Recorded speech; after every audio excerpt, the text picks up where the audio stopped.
Service in Chicago has issued a special marine warning for nearshore waters from Wilmette Harbor to Calumet Harbor. Nearshore waters from Calumet Harbor to Michigan City. Open waters from Wilmette Harbor to Michigan City out to mid-lake until 10:15 p.m. At 8:40 p.m., strong thunderstorms were located along a line extending from 12 nautical miles east of Waukegan Harbor to near Wilmette Harbor to Aurora, moving southeast at 35 knots. Source: measured wind gusts. Wind gusts 34 knots or greater.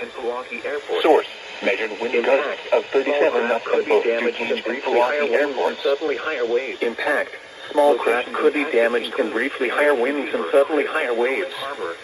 Locations impacted include Harrison Beaver, Cribb, Wilmette Harbor, 31st Street Harbor, Monroe Harbor, Burns Harbor, Calumet Harbor, Indiana Harbor, Montrose Harbor, Burnham Harbor, Hammond Marina, Jackson Park Harbor, and Belmont Harbor.